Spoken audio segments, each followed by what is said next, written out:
Life Management Science Labs would like to acknowledge that we live and produce this podcast on the traditional lands of the Wurundjeri people. We'd also like to acknowledge the traditional owners of the land of our listeners and our international colleagues. We'd like to thank and pay our respects to the elders, past, present, and emerging.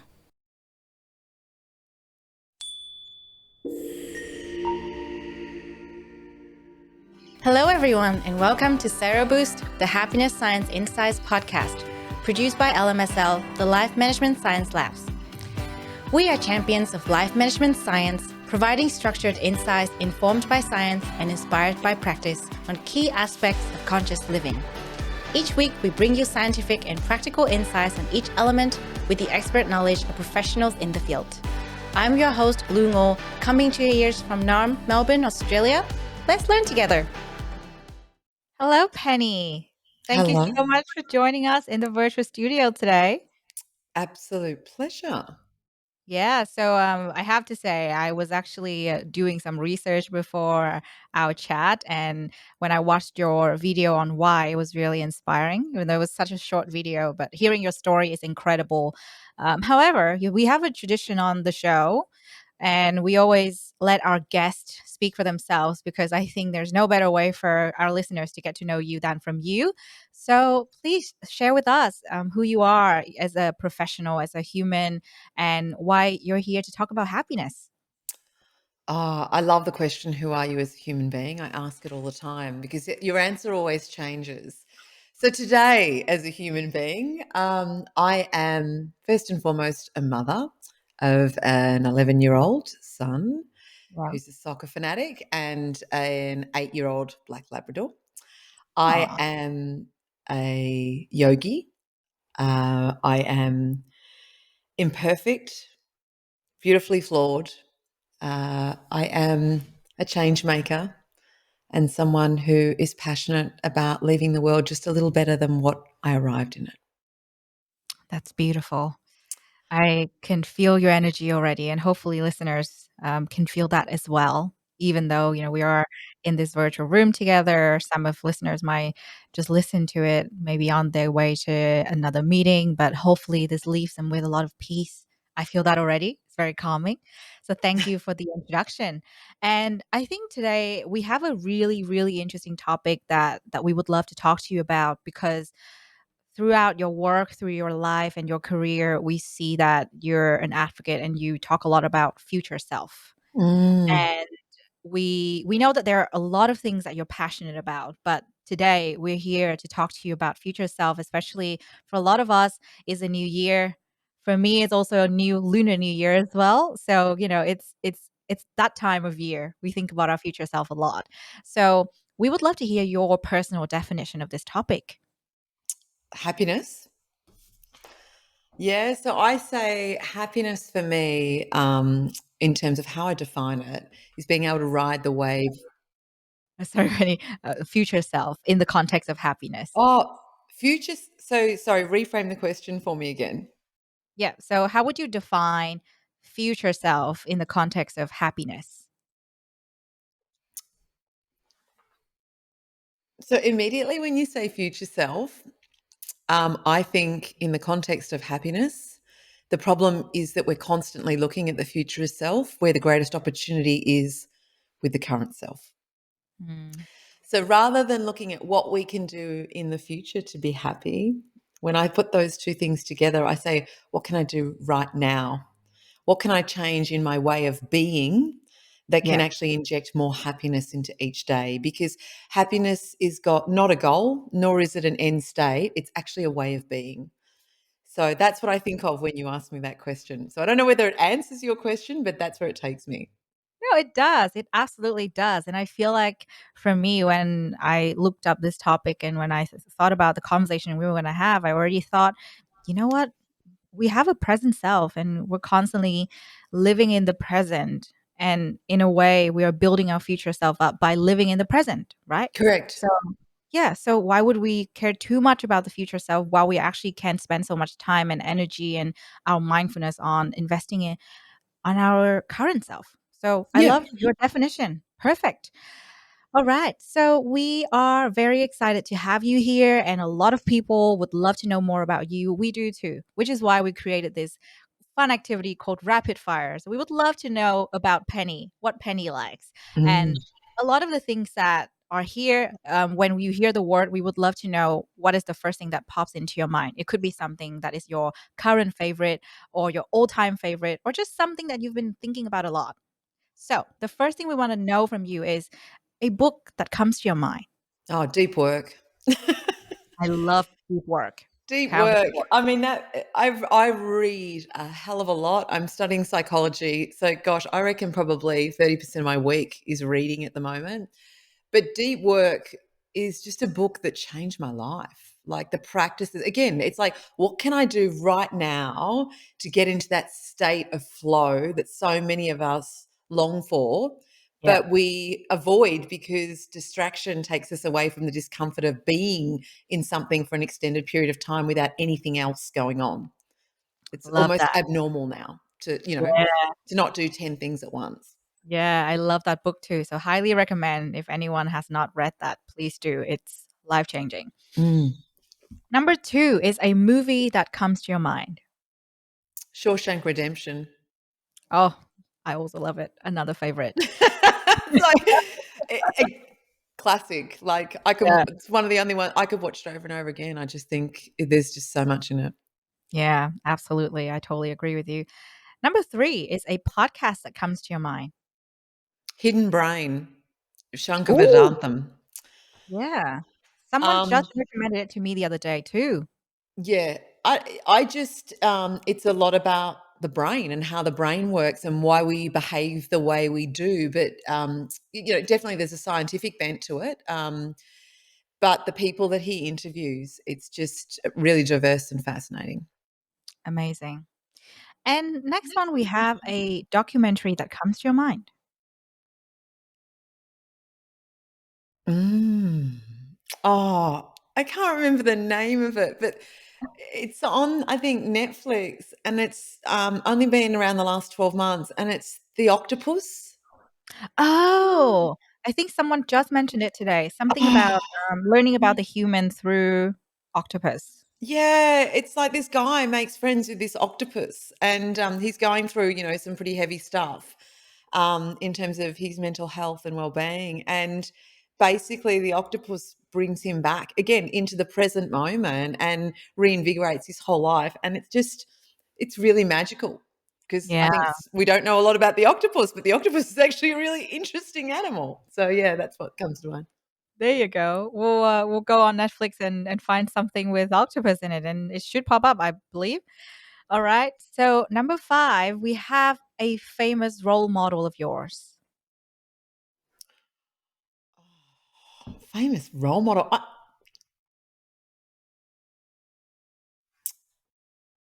I don't do famous role models. I'm more interested in people who feel a bit more real and tangible.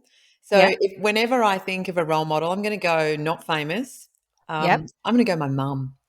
Love that. Um, Probably one of the most resilient, um, women of her generation, and just inspires me every day to be better. So I'd say my mum. Yeah, absolutely. And I'm sure she's famous in your family. So that's another kind of famous, right? Yeah, this is true. Yeah. There you go. Love that. Number 6, we would love to know an app that you uses a lot. Ooh. I would say my fitness pal. Mm. I am a big believer in holistic living. So I'm not sitting there eating, kale every day or anything like that. I mean, I do eat kale, but I mean, not crazy Instagram, like I only eat healthy food. Yeah. But you know, the energy that you have comes from the inputs that you put into your body. And I find that when I track, nutritionally balanced food and put it into my body, I'm just all round a better human. I have greater energy. I'm a better mum. I think more clearly. I'm more focused. So yeah, that's probably the one. It's not what I Yeah. don't think it's what you'd expect, but I'm more into I really love it. practical apps, not apps that distract me, if that makes sense. Yeah, no, absolutely. I love that we should all focus on apps like that, right? And just feeling your energy in this virtual room here. I feel like it's a message to everyone out there. Choose wisely when it comes to your apps. Number 7, we would love to know a favorite news website from yours. I would say the real Rukshan. Ooh, what is that? So, um, I'm not sure where you're based. I'm in Melbourne. You're in Mel, and you don't know who the real Rukshan is. I have no idea. To be Okay, so fair, I'm not a local. you need to look him up. So, Okay. I have actually in the last 2 years, after 2 years of lockdowns in Melbourne, I have walked away from mainstream media. I don't agree with a lot of the stuff that they publish. I think a lot of it is not true. Yeah. You can call me a conspiracy theorist, but there's a lot of evidence out there that a lot of what they are sharing is not true. Yeah. So I've gone to a number of independent, sort of rising, what I would call news, and the real Rukshan is globally famous now. He Okay. was a wedding photographer in Melbourne who decided to live stream all of the protests that have gone on over the last 2 years, Yeah. and show what really has happened here in Melbourne. And I just find him fascinating and extremely authentic. So that's probably someone I would highly recommend having a look at. Yeah. Fantastic. Well, try to stay away from the news as much as I can, Mm. but given your recommendation today, I might check him out. Absolutely will do. Alrighty. So, number 8, we would love to know an artist that you like or love. An artist. Yeah. Oh, I wish I could show you. So, I would say Vanessa Matthews. So Mm. she is a dear friend Yeah. who I have the privilege of going and staying with up in the Noosa hinterland when I can, and she paints to help her manage her mental health. It's something that's been therapy for her, and she's excellent at it. And she has painted me this magical picture that hangs above my bed. Wow. We would love to see that one day. And thank you for sharing. Wow. Great to have a friend like that. Mm. Awesome. Next, we would love to know about a course that you have completed. I've completed a hell of a lot of courses in my time coming from a corporate background. It was all about professional development. I'm going to go with one I haven't completed because I'm still doing it. And so, in the midst of lockdown last year, I decided to go back and live a lifelong dream. All of my work has been grounded in positive psychology, and I decided in lockdown, rather than watch more Netflix, I'd go back and actually do my graduate diploma in psychology. So I'm Oh, nearly halfway through, and whilst I haven't completed it, I absolutely love it. It's so fascinating to better amazing. understand yourself and equally better understand others and enable them to make the change that they seek. Mm, I love that. And that's very inspiring. Thank you. We should all have less Netflix time and more learning time, whatever that might be for people. And glad to hear that you're chasing that lifelong dream of yours and doing the diploma. Mm. Fantastic. And finally, we would love to know an event that you have attended probably before COVID, but if anything that's recent, even better. Oh, a very, very good friend of mine runs this amazing event in Byron Bay called Space, Mm, spaceseries.com. I would check it out. So that was the June before we went into COVID life. And mm. basically, what he did was bring a really diverse group of 200 people, anything from artists to theatre performers to executives in corporate, through to Indigenous Australians. And the whole point was to bring these people together. And it was like Burning Man for business, where it Mm. was all around bringing thought leaders and inspiring people together to think about what a different kind of future would look like for Australia, one Wow. that elevated and uplifted Yeah. everyone. And so he created that, and it literally was like Burning Man for business. We were in TPs for 4 days in Byron Bay, and the the relationships, the connections have extended well beyond the conference. Yeah, that sounds amazing. It sounds like a different world, to be honest. And we Mm. all love Byron Bay. So hopefully we can all try and participate in that particular event when it happens again. And thank you for sharing a little bit more about yourself and what you hold dear to your heart. And hopefully listeners get to know Penny a little bit better on a human level. Now we're going to go into the topic and we're going to talk about future self. And before we talk about your insights, your work, maybe your research, we want to know something practical. What is a practice that you do to build your future self? And I know we mentioned this a little bit earlier, probably something that has to do with the present more than anything else. Yeah, it's funny. I've just renamed it. I used to call it micro bravery, and now I'm Yeah. calling it self disruption. Mm. So this is a practice that I do every single day, Yeah. and it's basically about doing one small thing every day that makes you feel uncomfortable. And it can be absolutely anything. It's just going to be relative to you. So don't compare your discomfort to anyone else, right? As long as it's making you're doing something that makes you feel uncomfortable, you're doing the right thing. So it can be as simple. Last week I was in Burleigh Heads with my dad, staying up there. I went to a different yoga studio.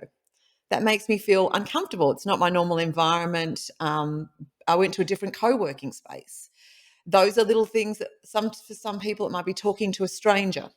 It can be as simple as signing up to an online course that you've wanted to do but thought I'm not really good at that, or reaching out to a random stranger that you've wanted to have a coffee connect with, but you don't know them. Yeah, you just admire them. So these small acts of micro bravery and doing them every day, what they do is they build our courage and confidence to step into bigger acts of bravery over time.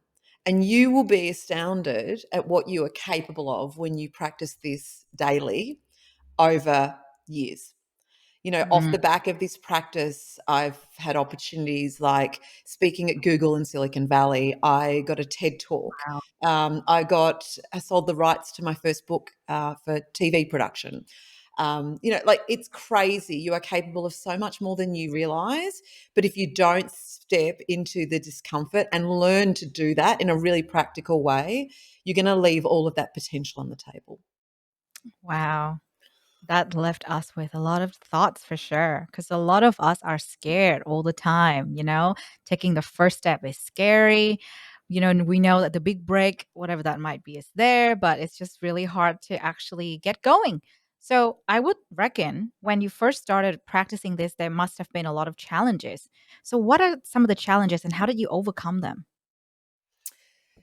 It's realizing that fear is completely natural and normal. And rather than resisting it or avoiding it, I think the greatest opportunity is that fear, the reason we feel it is because it's alerting us to something that's important to us. Yeah, So that that's was so perhaps the greatest lesson that came from all of this. It's like, don't resist fear when it's not life threatening. Actually embrace it and ask it, what are you telling me? Like, why does this matter? Why does this make me feel so uncomfortable? And it's funny, I've just been studying stress in my psychology studies, and they talk about eustress. I think it's spelled EUSTRESS, and it's a psychological term. yeah. And what it means is it's that positive stress that we feel when we are challenged, when we're uncomfortable, but there's a growth opportunity on the other side. So, that's kind of what this practice has taught me. But I mean, challenges, the other thing I would say is self doubt. Yeah. We all have that inner voice that sits below the surface and is always telling you all the reasons why you shouldn't or you couldn't or how it might piss someone off. The best thing you can do is say, thanks. Thanks. I've listened to what you've said, but you know what? I'm going to do it anyway. Yeah. That inner voice can be the biggest barrier for many of us to taking action around the things that truly matter to us. Yeah, that's so true. I think I've heard the term inner critics quite a bit in the past few years. And that is probably our biggest obstacle when we want to do anything brave or anything meaningful and worthwhile. And like you're saying, it's just about, saying to ourselves, yep, I know what you're saying is valid, but I can do it. So it's about accepting and also knowing that there's so much more on the other side of fear as Mm. well. And yeah, perfect. Beautiful. You already said that you practice this every day, and I really, really love that. But how do you make time for it in your busy day? Because you're a mom, you're a professional, you have a lot going on. How do you make time for it? I don't do busy. Busy equals bullshit. Love that. So, this would be my second tip for anyone who wants to create space in their day. I'm all about practical, really simple hacks that you can do right now that will make a shift. Remove the word busy from your vocabulary. Love Stop that. using it, right? I call it the busy equals bullshit challenge. Don't use it for a week and watch what happens. You will find Mm, the noise in your head will get quieter. It will fundamentally shift the way you connect with other people because the default response when people meet each other is, I'm busy, which is not a conversation opener or an opportunity opener. It's actually a closer. Yeah. yeah. So it So changes what goes on in your head, it changes the conversations that you have. And it also challenges you to sort of say, well, I'm not saying busy, but I want to say busy. So why am I what is busy? What does the word actually mean? Because I actually don't think it contains any useful information. And more often than not, what I've found through my research is that it's code for something else. So ask yourself when you're using the word busy, what are you really saying? What is it code for? Is it anxiety? Is it loneliness? Is it FOMO? There's so many things, and I mean, I've written a book about the codes of busy. So yeah, um, that's the first thing. I don't do busy. So how do I find the time? I am a firm believer in you make the time for the things that matter. I absolutely. think the problem is that we have allowed productivity to become our disease. And the Yeah. way that we've defined productivity is it's about how much can I squeeze into an already full day. And what happens is that is a fast track to burnout. Yeah. So I actually have I've reframed how I live my days. And again, it's not about so for me to be the future self, I need to start being that person now. Right. Because Absolutely. otherwise, when does it happen? It happens when I've got time. Well, time is elusive. And unless you make the time, no one else will. So I structure my days where I actually prioritize the most important things to me that give me energy and that will enable me to do the kinds of or the kind of work that I want to do. So I have a ritual in the morning where I set an intention for the day. I meditate. I journal. I learn for at least 15 minutes every morning. Often it's a lot longer. So I carve out this time at the start of the day, which Yeah. is completely selfish and completely focused on enabling me to set up the structure to be who I want to be by committing time to it every morning. And that's the first hour of the day. I love that. That is so beautiful. It's kind of like similar to what I noticed in a book that I just picked up recently. It's called 4,000 Weeks. I'm not sure if listeners or yourself have heard of it, but we all have roughly 4,000 weeks, all of us. Wow. And that's if you live to be 90, that's how much you have. And it's just time management, right? And what you were saying is just that it's the essence of time management because if we keep talking about busyness, it's like that, that epidemic. Everyone's busy, but what are you busy doing? Are you Correct. busy? Are you busy on Netflix, or are you actually busy doing something meaningful for yourself? And in this context, when we're talking about building our future self, are you actually busy living in the present and doing things that would benefit you in the future? So that is really beautiful, and I think that that is a mindset that Penny you just articulated so beautifully, and everyone should start to adopt. And we should, yeah, totally, just stop using the word busy. Just Let's try it, see if it works. It definitely worked for me. So, and I know for many others, it's one of the first things we teach when we go into corporates. yeah. Ooh, the corporate world. That's interesting, right? It's creeping up on us. Cool. So I think you've mentioned a lot of great benefits from this practice. You do it every day. You make time for it in the morning, first thing when you wake up. It's awesome. And in the context of happiness, how would you feel or how would you see it to be perhaps positively affecting your level of happiness and perception in life? The concept of self disruption and micro bravery. Yes. Well, there's a couple of things. It makes an example for my son, which to me is hugely important because I think my number one goal is to raise a kind, respectful person who has some positive contribution to the world, no matter how big or small. And so the best way, children don't listen to what you say, they watch what you do. So the best way for me to educate him is through my behavior. So that makes me happy because he sees me doing brave things. Like when I did my TED talk, he sat on the edge of the stage. Aw. Like he's constantly. We hiked the Himalayas. We went to Annapurna Base Camp together just before COVID, and he walked 120 k's in 4 days, up to 5,000 feet at the age of 8. So we do brave things together. So that's definitely something that brings joy through that practice. The other thing, the other reason it brings me so much joy is that I know that the discomfort is short lived. The discomfort of fear is short lived. And if you think about any significant change that you've ever made in your life, I'll guarantee you it has come off the back of discomfort. Growth occurs in discomfort. And when you remind yourself of that daily, it makes it easier to step into uncertainty. It makes it easier to step into discomfort. I know this is not going to last forever. I know that there is an opportunity, regardless of how this plays out, that I'm either going to learn something really important or I'm going to grow as a result of the process. Even the horrible things that happen, the reality is you definitely get a growth opportunity off the back of it if you're willing to look for it. Perfect. I really love that. It's really inspiring. And finally, we would love to hear from you when you're practicing micro bravery or self disruption. Do you recommend us to combine it with any other practice? I think in a world where people are busy, I think in a world where a lot of people are overwhelmed with what they've got on their plate, just do one thing.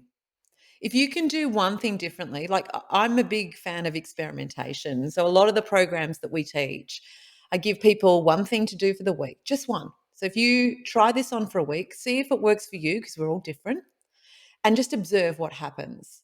So I can give you 10 hacks, but I'd rather not give you 10 hacks. I'd rather give you one that makes sense for you, and allow you the opportunity to imperfectly experiment with it and see what happens.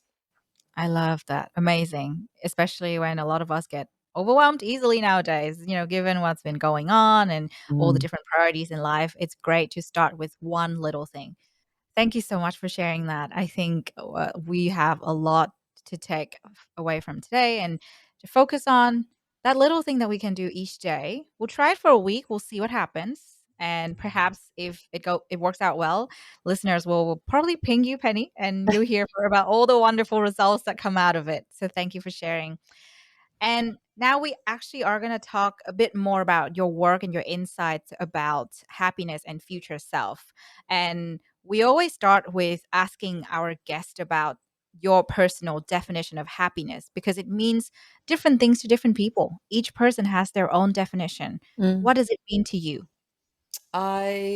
It's funny. I wrote my first article for Harvard Business Review last year, and as part of that, I had to articulate this definition. And the definition I came up with is that happiness for me is about being able to ride the wave of every emotion that life throws at you, knowing that you can come out the other side just a little better than what you were before because you have the right support structure, the resources, and the skills to make that happen. Wow. That is something very beautiful, very touching, and definitely different from what I've heard so far. I Um, think the important thing for me is that I think, like I said earlier, happiness has been sold to us as a destination, yeah. as a goal, and the reality is it doesn't have to be. I mean, look, and it also happiness is not skipping down the street painting rainbows every day. Like that's not natural, nor is it healthy. Like it's just not possible. Shit things are going to happen. That is life. But Yeah. if we have the right tools and the support structure um, within us, and this ability to feel that we can have an impact on how we feel and how we choose to feel, I think that is where the power is. Wonderful. Yeah, I think that that needs to sink in for a moment. You know, a lot of us don't see that at all. And that leads me to my next question because a lot of the times when we think about happiness, like you were saying, it's sold to us as a destination. There's always that happiness trap out there. You always have to be happy. Those are some of the common misconceptions. But based on your work, based on your observations, what are some of the other misconceptions when it comes to happiness? The other misconceptions when it comes to happiness. Well, it's interesting. Yeah. So I think happiness is a word that seems to polarize people. Um, Yeah. because people are like, oh, happiness, it's all, it's all subjective, and I don't, I can't be happy all the time, and it does polarize people, and that's why, I mean, I call myself a happiness hacker. Mm. But the reality is, the work that I do is grounded in positive psychology, which Yeah. is a very renowned now globally, area of psychology. And what underpins all of my work, and I think might resonate with those who are polarized by the word happiness, is the concept of flourishing. And I love the word flourishing. When I say it, it makes me feel good. Yeah. And I think if happiness polarizes you, why don't you consider what flourishing looks like on your terms? What does the Mm. word flourishing mean to you? What Mm. does it like? Paint a picture of what a flourishing day, a flourishing week would look like for you. And the reason I like this is because if we look to the definition that was created by the positive psychology forefather Martin Seligman, he said flourishing is finding fulfillment in our lives. It's accomplishing meaningful and worthwhile tasks, and it's connecting with others on a deeper level. In essence, it's living a good life. And that's kind of what sits behind my whole concept of hacking happiness. What it looks like for every individual is completely different. Yeah, Yeah. everyone's journey is unique. And I think first and foremost, we need to respect that. And secondly, we need to provide people again with the skills and the tools and the support structure to be able to understand what flourishing looks like for them, and then look at how they can inject more of those flourishing aspects into each day. And that's what I'm passionate about. It's about what can you change now that can enable you to move from this idea of happiness or flourishing being a goal to it being a state of being right now? Because it's Yeah. completely possible.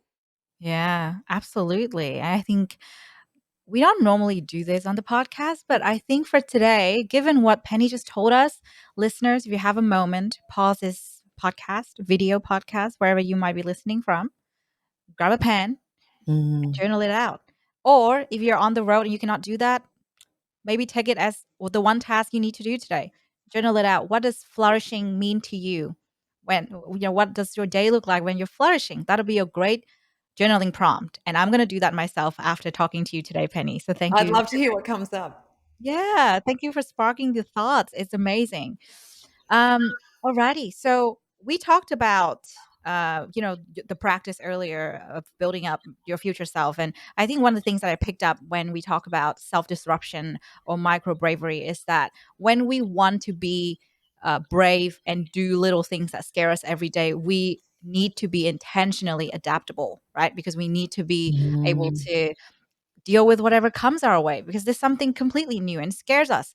So, why do you think adaptability is really essential for our happiness? And why do you put the word intentional with it? That's a really good question. Um, I think one of the biggest challenges in our world is uncertainty. And uncertainty creates fear, and it acts as a barrier to taking action around the things that give us meaning and enable us to flourish. So, with that in mind, I became very curious a couple of years ago about the role of adaptability and how it can impact our ability to flourish.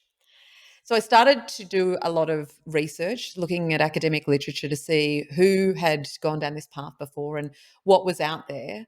And all I could find was research on adaptability from a productivity lens. So it was a lot of, defense force and organizations saying, how can we use adaptability to get more out of the cow, to milk the cow more? And I was like, well, what I'm seeing is a lot of people are burnt out because the cow is milked. Yeah. So that when I saw that research, I was like, oh my goodness, I can see the disconnect here. Yeah. What's happening is people are trying to be so productive that it's actually having an inverse relationship with their well-being. And so Yeah. what happens is over time, productivity does not exist because the person is just holistically burnt out. So I was like, what if I could create a methodology and an assessment that enabled people in parallel to amplify their potential whilst elevating their well-being?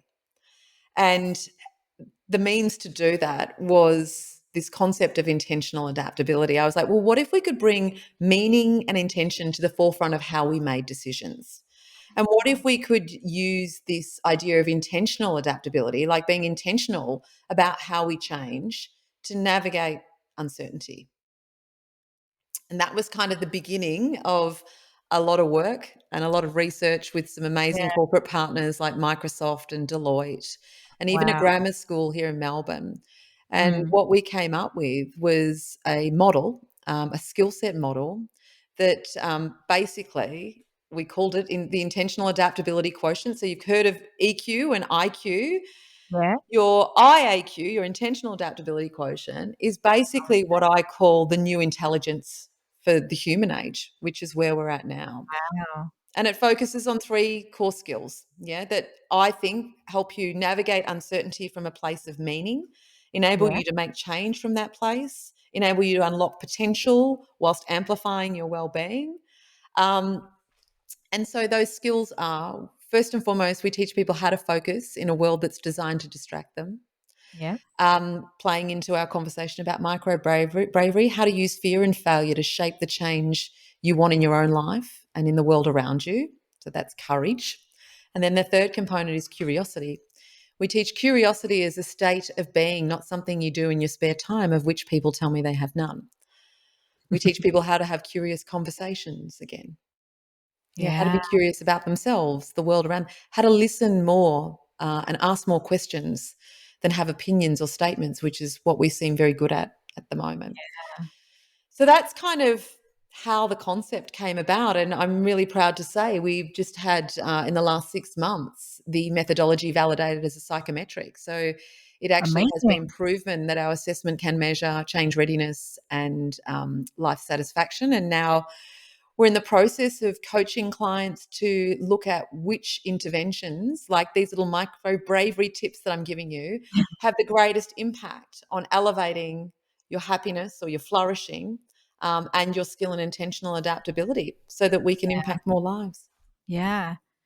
I wish more people would know about this. This is the first time that I've heard of IAQ, you know, intentional adaptability quotient, IAQ. Now, listeners, this is something new for you today. And I hope that if you learn nothing from this conversation that we're having, IAQ is the one thing you walk away with from Penny. And I think it's interesting you mentioned the three key skills when it Mm. comes to, IAQ: focus, courage, and curiosity. They're very specific for IAQ, and Mhm. those you deem the primary skills, right? So, can you teach us or tell us as listeners, learning from you, how do we build these three skills and how do we do that so that we can be more intentionally adaptable? Where can we start? So the first place to start is, I would say, with the psychometric we created, which is completely free online. You just go to hackinghappy.co and jump on in. Takes maybe, depending on how much you want to think about the questions, I'd actually recommend allocating half an hour, but it will probably maybe take you 15 to 20 minutes. But it's, so many people say just doing this assessment creates a shift. Mm, Because what I think so many of us don't have the time for anymore is the space to think, the yeah, space to reflect, the space to consider our behavior and how that's impacting our everyday. And this assessment enables you to do it. And all of the questions is focused around those three core skills and how you're showing up in those areas. So it's like holding up the mirror to where you're at. And then at the end of the assessment, you get a report that tells you what your IAQ is, where you kind of fit, whether you're an experimenter, an evolutionary, or oh, there's three now. I've gone completely blank, but there's three categories. Yep. And from that, you'll get in the report also a couple of really simple hacks to get you started based Mm. on where you're at.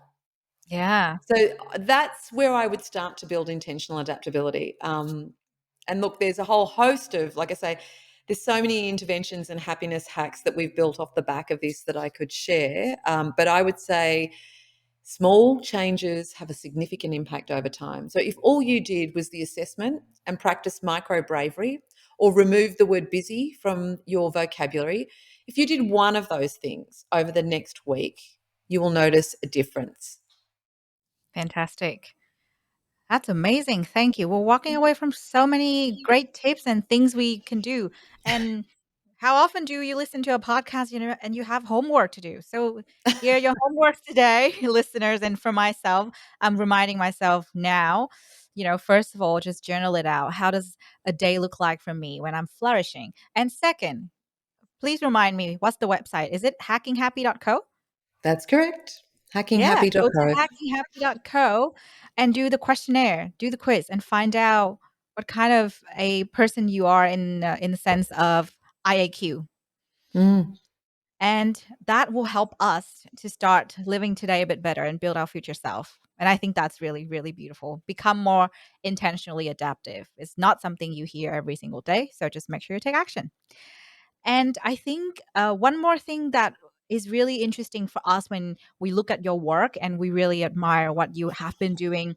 In one of the talks that you give, you mention, and this is what I quote: happy change is found when we learn to get comfortable with discomfort. Right. And I think it's just amazing because it's really resonates with a lot of us. And I'll say that again for listeners. Happy change is found when we learn to get comfortable with discomfort. Can you give us some tips on how we can start doing this for us intentionally? How do we embrace the discomfort? Or, are there any particular way you would normally go about it? mm. So I don't know whether you know where that quote came from.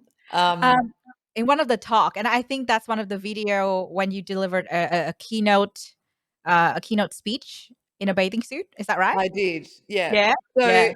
I think contextually that's interesting for people who do want to navigate uncertainty and that feeling of discomfort. So I was asked to speak in front of 120 professional women on how to make happy change. Yeah. And I came up with a crazy idea. And basically, I stood on the stage, I took off a wraparound bohemian dress and stood there in my bathing suit with a body built for comfort, not for modeling, and basically said, love me or hate me, you will not forget me. And if there is only one thing you take away from today, it's that happy change is found when you learn to get comfortable with discomfort. Now, I wanted to do that because I knew there wouldn't be a woman in the room that couldn't relate to how uncomfortable me standing on that stage would be. And Yeah. I was like, this is what it feels like to get comfortable in discomfort, yet look at the impact. Like, I had a standing ovation within 5 minutes of starting a talk. Mm.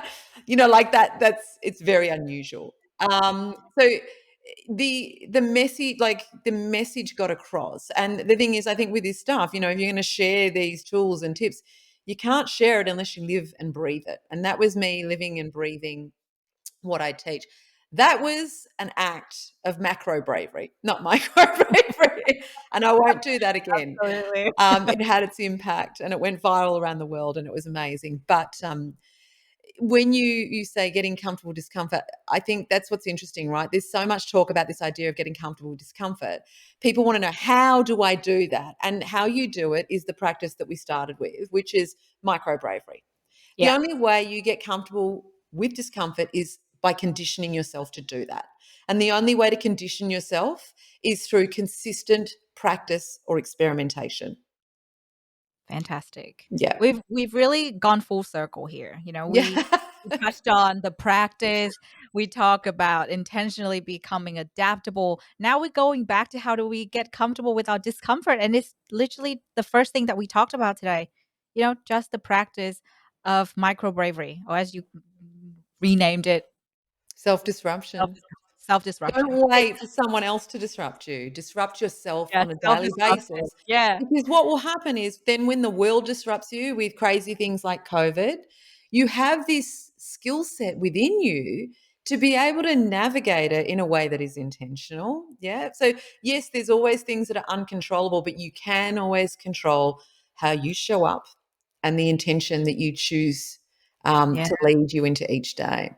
Yeah, what a beautiful message. Well, thank you so much, Penny. I think this is a really interesting conversation that will spark a lot of thoughts in people, no matter which stage in life they are. And I think we really want to wrap it up nicely by letting you speak a little more about something different. We've talked a lot about AIQ, a lot about happiness and future self and the practice that we can do, but as you mentioned earlier, you're a human of many passions, and we would love to hear about something else that you haven't had the chance to talk about, something that would impact a lot of people in a meaningful way. And Mm. this is your open mic.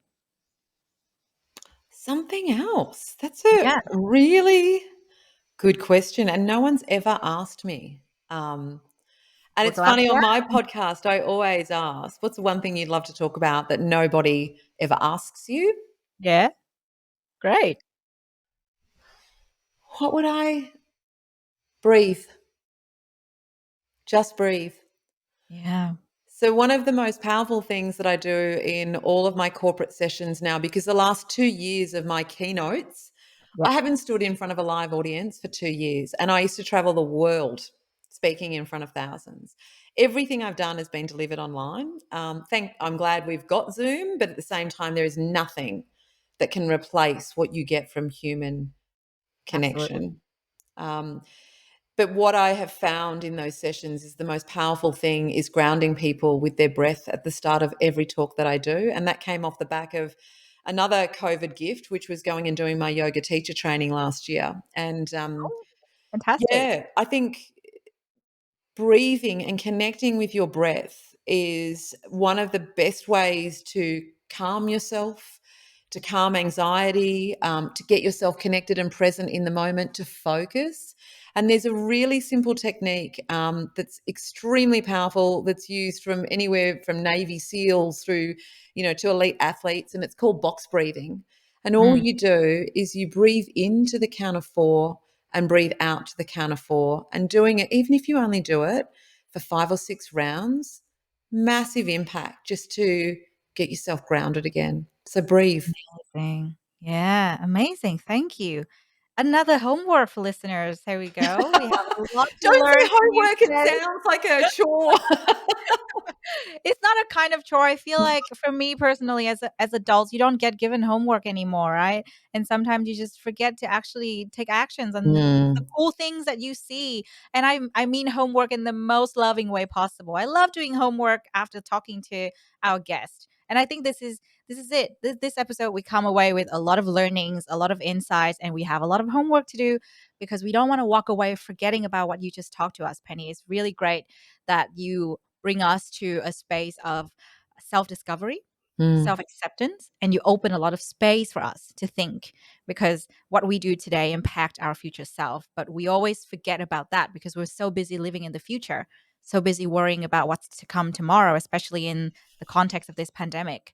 I've yep. had multiple conversations with people, with friends, with family. Everyone thinks about what's going to happen tomorrow, next month, next year, but no one talks about what's happening today. What are you doing today, right? And the act of micro bravery or self disruption that you said is something that we can do today, right now, after this conversation, after we have talked to you, after we have listened to you. That's what we can try. And I think, Mm, if anything, we walk away with that little lesson, and we need to do that homework every single day, right? As adults, no one's going to tell you to do it, but remember to do it. It's going to change your life, one step at a time, I think. So, thank you so much, Penny, for your time. Thanks for making time for us. Thank you for sharing your insights and for coming as you are. We really appreciate you, and hopefully we can have you back sometime. been an absolute pleasure. Thank you. You've been listening to Sero Boost, the Happiness Science Insights podcast, produced by the Happiness Science Labs, a division of LMSL, the Life Management Science Labs.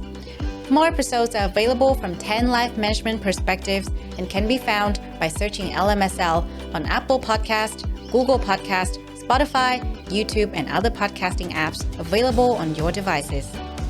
If you enjoyed this episode, please rate, share, and subscribe to our channel so that other people can find it and we can continue to provide quality content. More of our work can be found on our website at ha.lmsl.net, where you can join our movement. I'm Lu Ngo. Thanks for tuning in.